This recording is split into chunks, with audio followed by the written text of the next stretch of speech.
Gereon interrogates Johan König, who had been tortured by a mysterious man before the interrogation. He gets hold of the inspector's gun and at first appears to want to shoot Gereon, but Johann instead turns the gun on himself and commits suicide. This triggers Gereon's PTSD, so he rushes to a nearby bathroom to take some morphine, but is unable to do so because of his heavy trembling. Charlotte, who is in the neighboring stall, finds him and helps him take his drugs.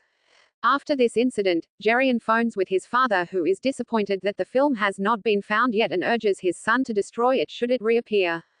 A short time later, Gereon and Bruno get called into August Benda's office.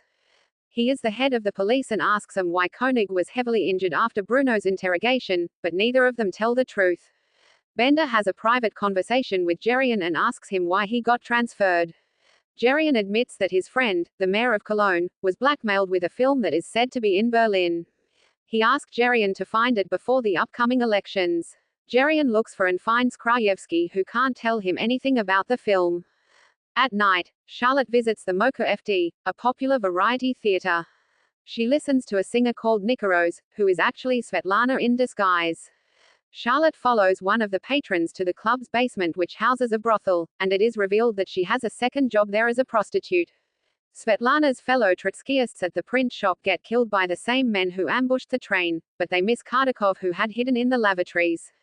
Tropes. And then what? When König steals Gereon's sidearm during his interrogation of him, and holds him at gunpoint, Gereon just calmly asks him this, pointing out that even if he shoots him, he is still right in the middle, the largest police station in Germany, and likely won't get out alive if he does so. As it turns out, Gereon is wrong about what König is planning to do. Better to die than be killed. König kills himself with Gereon's weapon as he feared a fate worse than death by the hands of Armenian because he knows too much. Brick joke. After Gereon leaves, the pharmacist browses his new photographs, and is disturbed to find one of severed arms mixed in. Chekhov's gun. The case of laudanum that bounces behind the toilet and gets stuck in a crevice in the wall. Cockfight. During Nicaros' musical number at the FD, Janik takes an opportunity to butt in next to Charlotte, and Rudy and Janik engage in peacocking via dance in an attempt to win over Charlotte. The can kicked him, inverted. Kardakov only survives the massacre against the Trotskyists because he goes on a luckily timed visit to the outhouse. The corpse stops here. A guard sees Gereon holding König's body after the latter killed himself, making it look like Gereon killed the suspect. But thanks to Benda, the messy incident gets swept under the rug. Make sure he's dead. The Soviet hitmen execute any surviving Trotskyists with headshots. Montage out. The second to last scene is a montage sequence of parallel events.